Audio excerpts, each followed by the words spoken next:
जय हिंद सभी साथियों को प्यार भरा नमस्कार। मैं काफ़ी दिनों से आपसे रूबरू हो रहा हूँ। मन तो नहीं लग रहा था मेरा भी, पर क्या करें, थोड़ी सी परिस्थितियाँ थी, उनका सामना भी करना पड़ता है। तो आप ऐसे नाराज़ मत हो अगर छोटी छोटी बातों पे।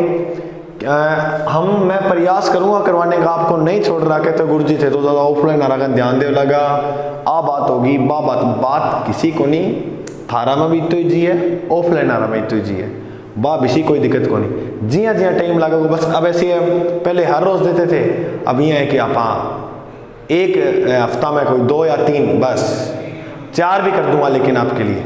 तो भाई साहब आ जाइए, हम आज आगाज कर देते हैं उपराष्ट्रपति का। हम पढ़ेंगे भारतीय संविधान को। मैंने आपको राष्ट्रपति पढ़ा दिया था, अब बात करेंगे उपराष्ट्रपति की। आप राजस्थान या इंडिया लेवल का कोई भी एग्जाम दे देना, एक बार राष्ट्रपति दिल से पढ़ लो। मैं जहाँ तक मेरा मानना है, मेरी ताकत से मैंने ये टॉपिक तैयार किया है, मेरे को नहीं लगता कि इससे बाहर जाएगा। अगर चला जाए तो वो मेरी गलती नहीं है, आपके दिन पर निर्भर करेगा।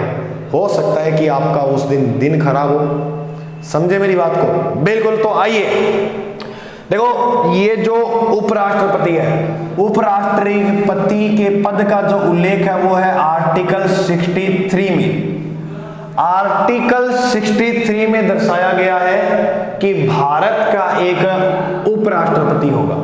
क्या होगा? उपराष्ट्रपति। अगर हम बात करें ये जो उपराष्ट्रपति का पद है ये कहां से लिया गया है, तो ये जो उपराष्ट्रपति का पद है भाई साहब ये अमेरिका से लिया गया है। कहां से लिया गया है? अमेरिका से। अगर गुरुजी प्रश्न पूछ ले कि दूसरा बड़ा नागरिक कौन होता है, तो भारत देश का दूसरा सबसे बड़ा नागरिक माना गया उपराष्ट्रपति।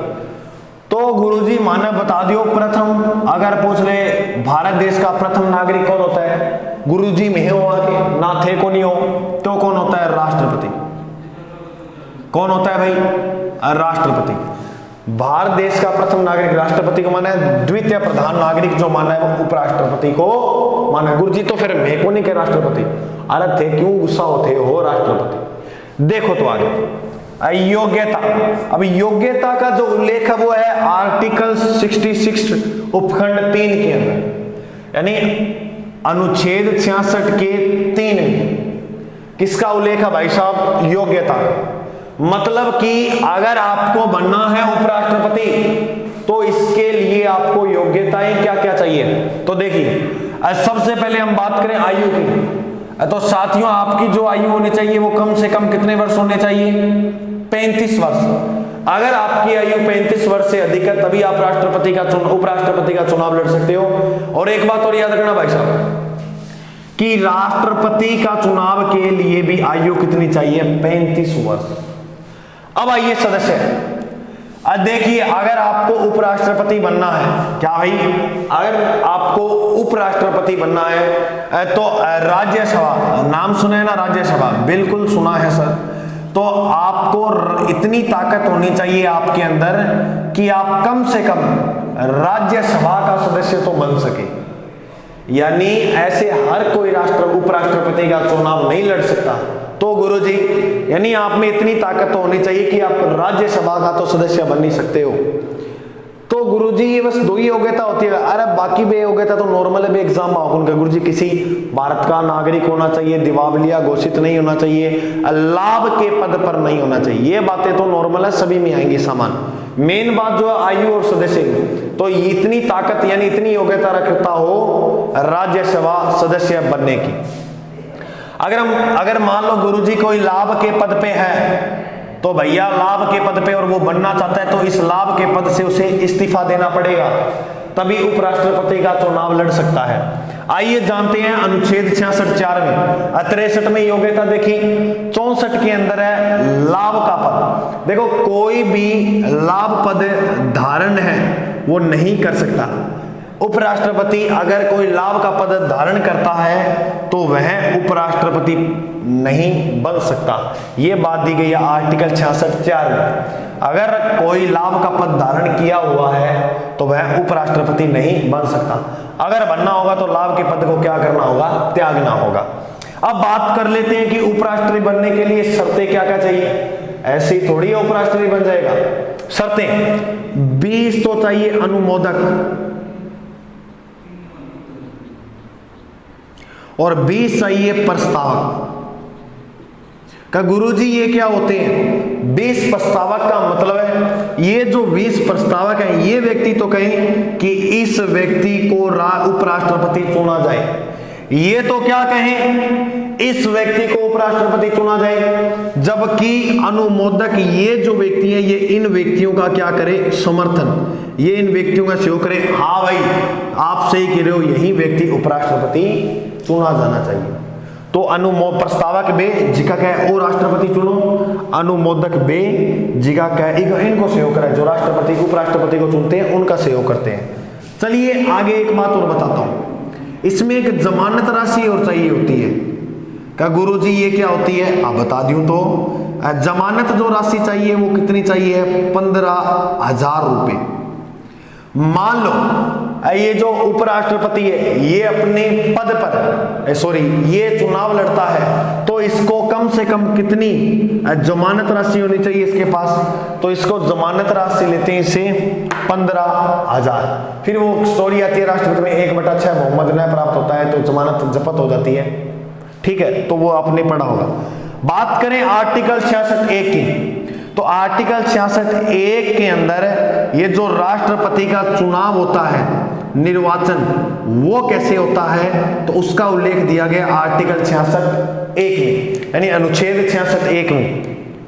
सबसे पहले भाई साहब याद रखेंगे पद्धति, तो इस पद्धति को कहते हैं एकल संक्रमणीय मत पद्धति। एकल संक्रमणीय अनुपातिक मत पद्धति भी कहीं लिखा मिलेगा।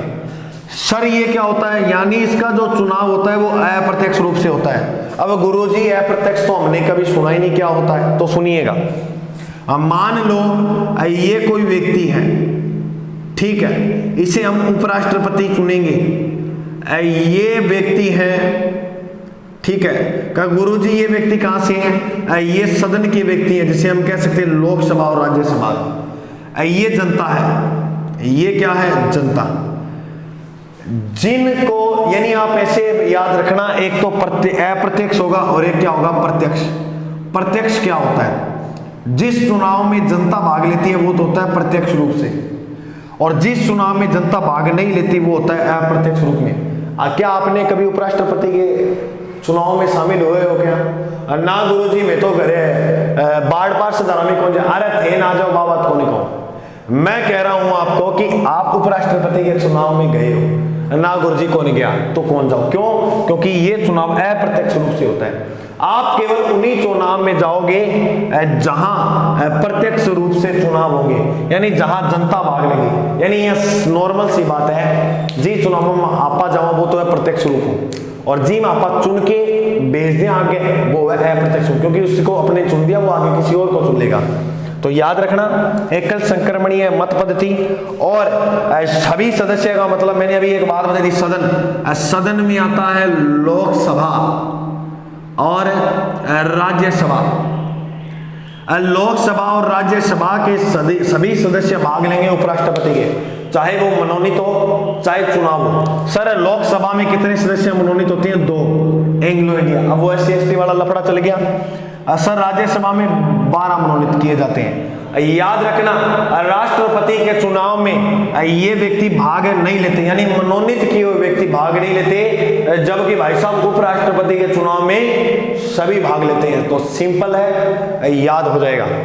चलिए आगे, सभी सदस्य का मतलब है लोकसभा व राज्यसभा के सभी सदस्य भाग लेंगे। अब बात करें शपथ, तो शपथ की बात आप आगे भी देख लेंगे, थोड़ा माटी बता दूं। जो शपथ है वो कौन दिलाता है? वो दिलाता है राष्ट्रपति। और एक बात मेरे साथियों याद रखना, उपराष्ट्रपति का जो वेतन है वो है 4 लाख रुपए। अब गुरुजी मैं तो 1.5 लाख पढ़ रखी हुए है, तो वो थे पढ़े 2018 में। अब 2018 का बाद वेतन है जिको कितो कर दियो 4 लाख रुपया। और अगर बात करें आप पेंशन को प्रावधान है कि बिल्कुल है, पेंशन को जो प्रावधान है वो 1997 का बाद कर दियो कि उपराष्ट्रपति ने पेंशन भी दी जाएगी। तो बहुत ही सिंपल सी बात है। एक तो आप पढ़ो, मैं बहुत बढ़िया उम्मीद करूँ थाने समझ में आ गयो। अगर चैनल पर नए हो तो सब्सक्राइब कर दियो और शेयर कर दियो तो थोड़ा और ज्यादा बढ़िया हो जाएगा। आज आगे देख लिया आर्टिकल 67 अनुच्छेद 67 में दिखाया गया है कार्यकाल। अब मेरे प्रिय साथियों सभी जानते हो कि सभी का जो कार्यकाल होता है वो 5 वर्ष होता है। बिल्कुल गुरुजी 5 वर्ष होता है। समय से पहले जो समाप्त हो सकता है वो 3 तरीके से कार्यकाल समाप्त हो सकता है, जिसमें गुरुजी क्या क्या है मैंने थोड़ा सा बता दो। अरे बोर्ड ही को नहीं हाथ ही काम चलाना पड़ेगा आज तो छोड़ो लियो। तो 3 तरीके से कार्यकाल समाप्त हो सकता है। तो गुरुजी वो कैसे, देखो पहले बात करें तो उपराष्ट्रपति अगर त्याग पत्र दे दे तो पद रिक्त हो सकता है। कार्यकाल यानी राष्ट्रपति का जो पद है वो 3 प्रकार से रिक्त हो सकता है। ऐसे मानो पहला त्याग पत्र। अरे आप सभी जानते हो राष्ट्रपति अपना त्याग पत्र किसे देता है, उपराष्ट्रपति को, और उपराष्ट्रपति अपना त्याग पत्र किसे देता है, गुरुजी राष्ट्रपति को देता है। बिल्कुल देता है। आगे देखो दूसरा जो कारण माना है वो माना है मृत्यु को। अरे गुरुजी थोड़ा धीरे बोलियो। दूसरा जो माना है कारण समाप्त होने का वो मृत्यु। अगर हम बात करें तृतीय की, तीसरे में क्या होगा, देखो उपराष्ट्रपति को हटाने के लिए कोई महाभियोग जैसी प्रक्रिया नहीं होती। का गुरुजी अगर मैं राष्ट्रपति ने हटावा तो आर्टिकल 61 कहे कि महाभियोग लाया जा सकता है। बिल्कुल लाया जा सकता है। लेकिन सुनो मेरी बात, ये जो महाभियोग है ये उपराष्ट्रपति को हटाने के लिए नहीं लाया जाता।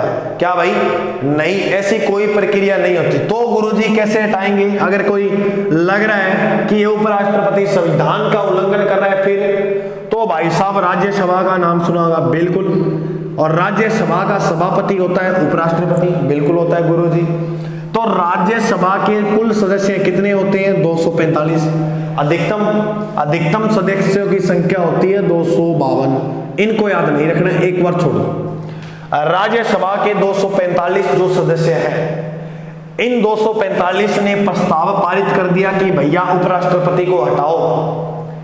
तो इसका जो प्रस्ताव है वो भेजा जाएगा कहां पर? लोकसभा में।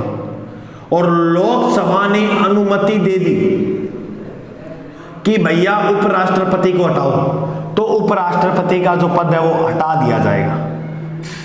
क्या गुरुजी एक बार और बताओ? यानी राज्यसभा में जितने भी सदस्य थे उन्होंने तो आरोप लगाया कि इस उपराष्ट्रपति को हटाओ, यानी जो प्रस्ताव है वो लोकसभा में भेजा और लोकसभा ने कह दिया कि हाँ उपराष्ट्रपति को हटा दो, तो उपराष्ट्रपति को हटा दिया जाएगा।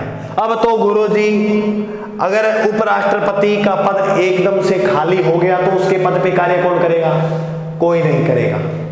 उपराष्ट्रपति का पद खाली हो जाता, उसके पद पे कोई कार्य नहीं करता, राष्ट्रपति उस पद को संभाल लेता है और फिर क्या है कि चुनाव जो है उपराष्ट्रपति के वो फिर से करवाए जाते हैं। That's all. ओके गुरुजी, माना बहुत बढ़िया समझ आ रही है आज पॉलिटिकल। तो थैंक यू धन्यवाद सभी को। आर्टिकल 65 में सुनना भाई सब, आर्टिकल राष्ट्रपति का जो पद है, मान लो उसके पद पर एक राष्ट्रपति का पद अचानक से खाली हो जाए तो उसके पद पे कार्य कौन करेगा? तो गुरुजी उसके पद पे कार्य करता है उपराष्ट्रपति। लेकिन उपराष्ट्रपति जो कार्य करता है वो कार्य सभापति के रूप में कार्य नहीं करता है। किसके रूप में? सभापति के रूप में कार्य नहीं करता।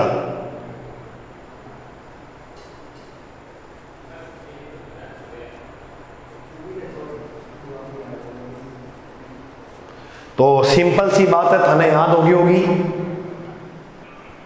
जो अधिकतम है, देखो राष्ट्रपति का पद कार्य हो गया तो कार्यवाहक के रूप में उपराष्ट्रपति काम करता है, लेकिन ये सभापति के रूप में कार्य नहीं करता। एक तो ये बात। अगर गुरुजी ये जो राष्ट्रपति के पद पर कार्य करता है ये कितने कर सकता है अधिकतम? तो भैया अधिकतम ये सिर्फ और सिर्फ 6 महीने तक ही कार्य कर सकता है। इसके बाद राष्ट्रपति का चुनाव करवाना होगा। मेरे साथियों कुछ आर्टिकल याद करने, यहां से प्रश्न देखने को मिल जाता है। आर्टिकल यानी अनुच्छेद 68 में तो उपराष्ट्रपति की जो पदावधि की समाप्ति है उसका उल्लेख इसमें है आर्टिकल 68 के अंदर। आर्टिकल 69 में सबसे पहले पदावधि की समाप्ति, उसके बाद 69 के अंदर शपथ है। आज सभी को पता है शपथ का जो उल्लेख है वो अनुसूची 3 में, यानी सभी शपथों का उल्लेख अनुसूची के 3 के अंदर है। दूसरा वेतन भत्ते और पहला में देश को वर्णन है। बिल्कुल गुरुजी, तो आप सभी को मैंने अभी बताया था कि उपराष्ट्रपति को जो शपथ है वो कौन दिलाता है? राष्ट्रपति। तो गुरुजी राष्ट्रपति को शपथ कौन दिलाता है? राष्ट्रपति को जो शपथ दिलाता है वो दिलाता है चीफ जस्टिस ऑफ इंडिया, यानी सर्वोच्च न्यायालय का मुख्य न्यायाधीश। हाँ गुरुजी, हमारा बल्ला अब बात समझ में आ गई। तो गुरुजी आर्टिकल 70 में क्या है? आर्टिकल 70 क्या है कि दोनों का पद रिक्त हो जाए तो उसका हमारे पास समाधान है। क्या गुरुजी आप बात को समझा कि मान लो एक राष्ट्रपति है, मान लो अचानक कोई घटना का राष्ट्रपति को पद खाली हो जाए, उसके पद पे कार्य कौन करेगा? उपराष्ट्रपति। अब ये बताया कि दोनों का पद रिक्त हो तो समाधान क्या है? तो भाई साहब अगर उपराष्ट्रपति का भी पद खाली है तो इसके स्थान पर कार्य करेगा चीफ जस्टिस ऑफ इंडिया, सर्वोच्च न्यायालय का मुख्य न्यायाधीश। गुरुजी अब मैं बात समझ गया, थोड़ा शोर बता दियो। अगर वो भी ना हो तो भैया वरिष्ठतम व्यक्ति, सर्वोच्च न्यायालय का जो वरिष्ठतम व्यक्ति होगा फिर वो करेगा। गुरुजी तो पढ़े को नहीं हो, मैं तो 8 तक ही जाने हो, तो बहुत बढ़िया बात है अगर ये तो जान लियो। तो आर्टिकल 71 में क्या है? निर्वाचन यानी चुनाव का जो विवाद है उसका जो समाधान है वो कहां होगा? सुप्रीम कोर्ट के अंदर। उस विवाद का जो निपटारा करेगा वो करेगा भाई साहब सर्वोच्च न्यायालय, सर्वोच्च न्यायालय या उच्चतम न्यायालय कह सकते हैं। तो गुरुजी राष्ट्रपति का चुनाव में अगर विवाद होगा तो कौन करेगा? तो भी भैया सर्वोच्च न्यायालय ही करेगा। तो याद रखियो सर्वोच्च न्यायालय राष्ट्रपति व उपराष्ट्रपति के चुनाव का निपटारा करते हैं। गुरुजी अंतिम और आखिरी बता दो आर्टिकल 97, इसमें बताया है सभापति का वेतन।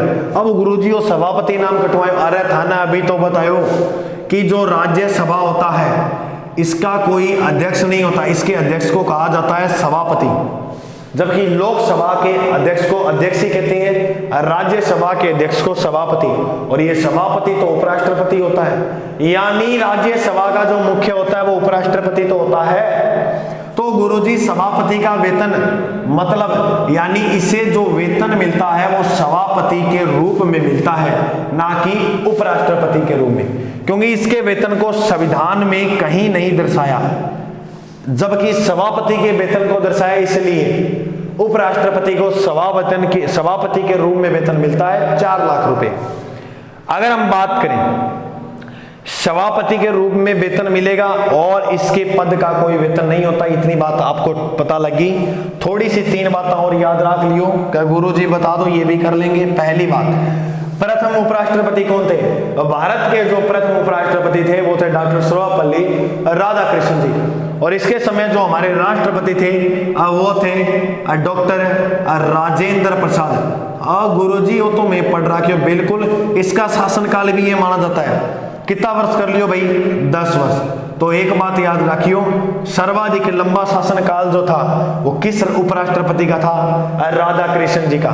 और सर्वाधिक राष्ट्रपति में लंबा शासनकाल पूछ ले तो राजेंद्र प्रसाद।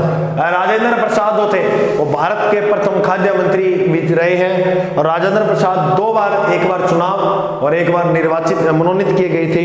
तो राष्ट्रपति वो कौन है? राजेंद्र प्रसाद। तो गुरुजी कार्यकाल के दौरान मृत्यु हुई है, उपराष्ट्रपति कौन है? तो भाई साहब वो उपराष्ट्रपति है कृष्णकांत जी।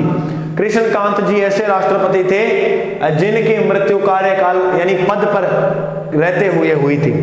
और बात करें कम कार्यकाल, तो कम कार्यकाल है वीवी गिरी का। गुरुजी इसका कम कार्यकाल कैसे हुआ? भाई साहब कम कार्यकाल इसीलिए हुआ क्योंकि वीवी गिरी को चुनाव लड़ना था राष्ट्रपति का। किसका? राष्ट्रपति। इसलिए इसने पद से क्या दे दिया था? त्याग पत्र। क्या दे दिया था? त्याग पत्र। बिल्कुल, मैं उम्मीद करूं थाने बढ़िया तरह समझ में आयो। ओ देखो स्क्रीनशॉट ले लियो, उतार लियो इन्हें। मैं बढ़िया तरह उम्मीद करूं थाने समझ में आयो होगो। आ गए। इसी तरह जानकारी प्राप्त करने वास्ते मैं देखो थे प्ले लिस्ट में जाया करो, कोई भी आपको टॉपिक करने हो, मैंने बहुत करवाए हुए हैं। अगर आपको टॉपिक करने हो प्ले लिस्ट में जाओ, वहां से करो। ओके, तो उम्मीद करूंगा प्रयास करो छोटो सा उपराष्ट्रपति समझाने को, थाने बढ़िया समझ में आगे होगो। तब तक के लिए जय हिंद, मिलते हैं अगले भाग में।